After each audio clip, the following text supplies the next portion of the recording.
Bonjour et bienvenue. Aujourd'hui, on revient sur Crafting the Cosmos.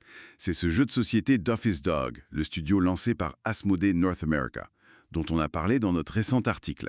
L'idée, c'est carrément de devenir des architectes interstellaires. Exactement. Créer sa galaxie, étoile par étoile, en manipulant les forces de l'univers. C'est leur deuxième jeu, il me semble, après un titre sur le Seigneur des Anneaux. Oui, c'est ça. Et bon, comme on l'a précisé dans l'article, histoire d'être transparent, le jeu nous a été offert par l'éditeur. Mhm. Évidemment, ça change rien à notre analyse objective qu'on va partager maintenant. L'idée, c'est vraiment de décortiquer ce qu'on a découvert, nos impressions. Tout à fait. Alors, commençons par le thème.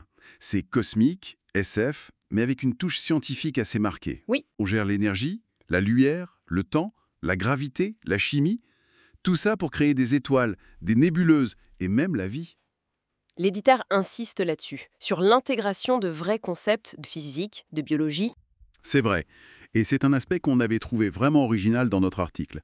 Même si, bon, faut avouer, ça reste assez abstrait dans le jeu. Très Eurogame en fait. Absolument. C'est un peu le grand écart, tu vois, entre ce thème hyper ambitieux, presque poétique, et des actions qui sont mécaniques, quoi, des manipulations de ressources. C'est ça. Mais l'habillage scientifique et surtout la direction artistique, avec ses nébuleuses colorées, tout ça, ça crée un univers vraiment intrigant. Un peu pédagogique même par moments. Oui, c'est plutôt réussi visuellement. Alors, venons-en aux mécaniques, le cœur du jeu, comme on l'a détaillé dans notre publication. Il y a 2 phases principales par tour, si je me souviens bien. C'est ça. D'abord, la phase d'énergie. Ah oui, celle avec les billes sur le plateau central commun. Exactement.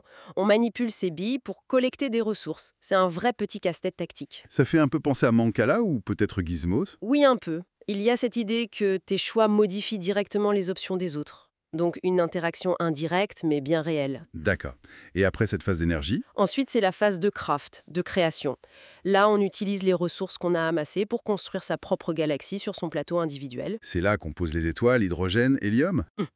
en forme des nébuleuses qui donnent des bonus. On développe la vie, proto-vie, vie stable, vie avancée. On joue aussi des cartes spéciales. C'est de l'engine building assez classique, mais satisfaisant. On voit vraiment sa galaxie prendre forme, c'est ça qui est gratifiant. Oui. C'est complexe, il y a pas mal de choses à gérer, mais comme on l'avait noté, l'iconographie est plutôt claire, elle aide bien. Et il y a aussi la phase de fin de manche, avec les objectifs universels communs.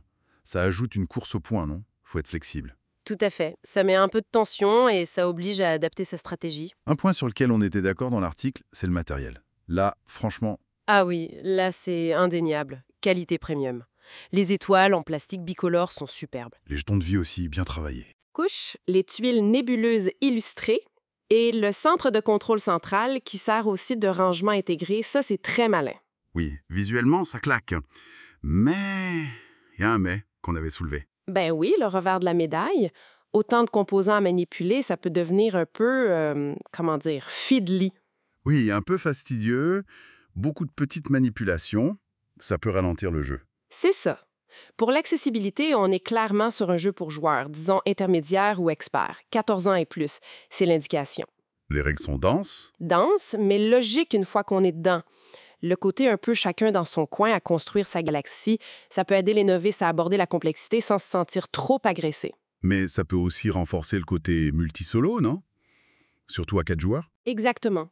Chacun optimise son truc, les tours peuvent s'allonger. C'est un jeu de réflexion assez calme, faut être concentré. Par contre, la rejouabilité, ça semblait être un vrai plus dans notre analyse. Ah oui, excellente. Avec la variété des tuiles, des cartes pouvoir, des objectifs, chaque partie propose vraiment un puzzle différent. C'est un des gros points forts qu'on avait mis en avant. Donc, si on résume un peu les points clés de notre article, les forces, en U-Shake, thème original, matériel superbe, mécanique plutôt innovante et cette rejouabilité. C'est ça. Et les faiblesses, peut-être l'abstraction qui déconnecte un peu du thème, la manipulation parfois un peu lourde, l'interaction qui reste limitée et la durée potentielle des parties. On était arrivé à une note de 3,5 sur 5, c'est bien ça? Oui, 3,5 sur 5. Donc, en conclusion de notre exploration, Crafting the Cosmos, c'est une proposition solide, originale d'Office Dog. Oui, une proposition intéressante. Un jeu qui va sûrement séduire les amateurs de casse-tête stratégiques, d'optimisation et ceux qui aiment les beaux jeux. Et peut-être une dernière réflexion issue de notre expérience. Le jeu offre cette satisfaction assez unique de la création, tu vois, donc construire quelque chose à partir de rien, sa propre petite galaxie. Mhm. Mais la question qu'on peut se poser, c'est est-ce que cette satisfaction l'emporte sur le côté parfois très calculatoire, un peu froid et peut-être un peu solitaire de l'expérience? C'est une bonne question. Voilà. C'est une question que chaque architecte cosmique potentiel devra sans doute se poser avant de se lancer.